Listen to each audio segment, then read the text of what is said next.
लवकरच गौरी गणपती येणार आहेत. येणाऱ्या सणांसाठी काय काय तयारी करावी यासाठी मी काही टिप्स सांगणार आहे.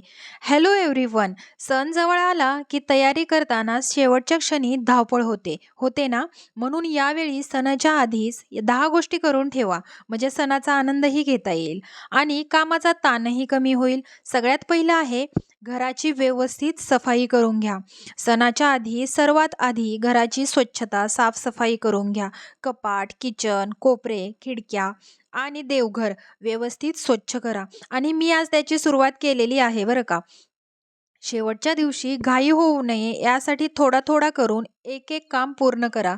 एक दिवस देवघर स्वच्छ करा, एक दिवस कपाट स्वच्छ करा, एक दिवस किचन स्वच्छ करा. असं एक एक करून हळूहळू एक एक काम पूर्ण करा. दुसरं आहे, न वापरणाऱ्या वस्तू असतात ज्या आपण वापरतच नाही. सणाच्या आधी त्या वस्तू एकदा तपासा. उपयोगी, दान करण्यासारख्या आणि टाकून देण्यासारख्या वस्तू वेगळ्या वेगळ्या केल्या तर घरही मोकळं आणि नीटनेटकेपणाही दिसतो. पूजा साहित्याची तयारी. तिसरं आहे, पूजेच्या साहित्याची तयारी. पूजेसाठी लागणाऱ्या वस्तू शेवटच्या क्षणी शोधायला लागू नयेत, म्हणून त्यांची आधीच यादी करा. फुलं, हार, कापूर, अगरबत्ती, हळदी-कुंकू आणि इतर आवश्यक साहित्य वेळेवर आणून ठेवा. तुमच्या घरात रांगोळी नसेल तर रांगोळी आणून ठेवा. आजकाल रेडीमेड रांगोळीचा खूप ट्रेंड आहे. तुम्ही ट्राय करा. तुम्हाला वेळ भेटला तर घरीच रांगोळी बनवण्याचा ट्राय करा. जवळच तुमच्या स्टोअरमध्ये तुम्हाला रांगोळी बनवण्याचं साधन मिळून जाईल आणि खूप सोपे आहे. तुम्ही YouTubeवर बघूनही त्या रांगोळ्या बनवू शकता. कारण ऐनवेळी आपल्याला रांगोळी काढण्यासाठी बिलकुल वेळ नसतो. मग ह्या रेडीमेड रांगोळी आपल्याला छानपैकी यूज करता येतात.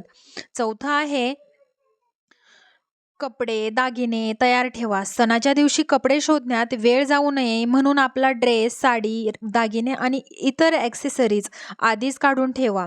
आधीच ठरवा तुम्हाला काय घालायचं आहे. त्यामुळे सणाच्या दिवशी तयार होण्यासाठी धावपळ होणार नाही. 5वं आहे, किराणा सामान आधीच आणा. सणाच्या दिवशी किराणा आणण्यासाठी बाहेर पडण्याची वेळ येऊ नये. कोणते पदार्थ बनवणार आहोत त्यानुसार आधीच सामानाची यादी करा आणि शक्य असेल ते सामान आधीच आणून ठेवा. तुम्हाला मोदक बनवायचे असतील तर साच्याचा उपयोग करा. कारण तुम्हाला जर घरामध्ये कोणाची हेल्प नसेल तर अशा गोष्टी तुम्हाला उपयोगी पडतात आणि खूप युजफुल असतात. त्यासाठी मोदक बनवण्यासाठी लागणारे साहित्य अगोदरच आणून ठेवा, जेणेकरून तुमची धावपळ होणार नाही.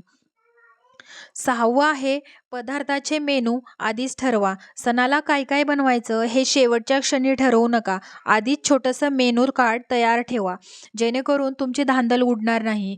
मेनू कार्ड तयार असेल तर तुम्ही डायरीत बघून पटकन ज्या गोष्टी किंवा ज्या पदार्थ बनवायचा आहे त्याचं सामान आणून ठेवाल. कशी तयारी करायची आहे याचा विचारही तुम्हाला अगोदरच करता येईल.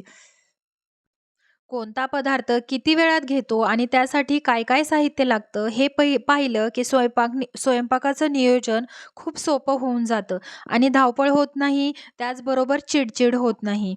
घराची सजावट. 7वं आहे, घराची सजावट. सजावट खूप महागडी असण्याची गरज नाही. घरात उपलब्ध असलेल्या वस्तू, फुलं, तोरण, त्याचबरोबर सुंदर दिव्यांचा वापर करून साधी आणि आकर्षक सजावट तुम्ही नक्की करू शकता.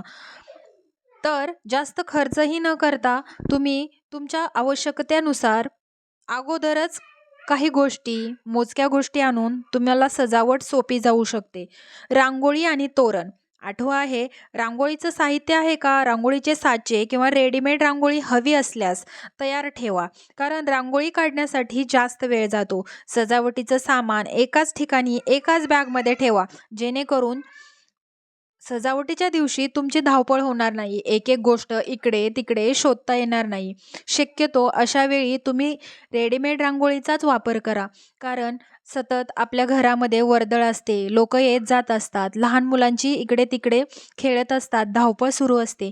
मग रेडीमेड रांगोळी दिसायलाही छान दिसते आणि पुसण्याचीही काही गरज वाटत नाही, कारण पुसतच नाही. 8वं आहे, कामाचं नियोजन. सणाच्या दिवशी जास्त काम काढू नका. कोणतं काम सकाळी, कोणतं आधी, कोणतं नंतर करायचं हे ठरवा. कामाचं नियोजन असेल तर ताण कमी होतो आणि सणाचा आनंदही घेता येतो. 10वं आहे घरच्यांची मदत घ्या.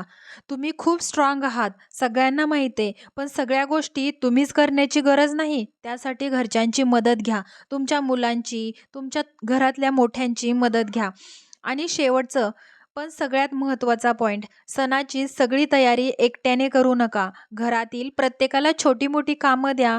कारण सण म्हणजे फक्त घर स्वच्छ करणं किंवा स्वयंपाक करणं नाही.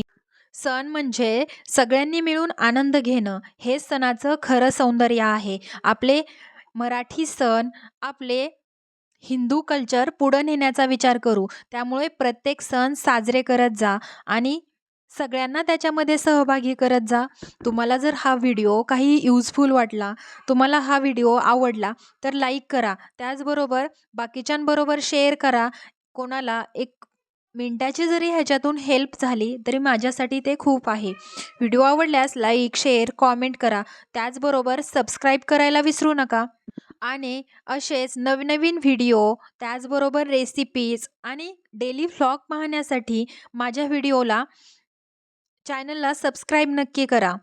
असेच तुमच्यासाठी मी छान छान टिप्स, ट्रिक्स आणि युजफुल व्हिडिओ घेऊन येणार आहे. So stay connected.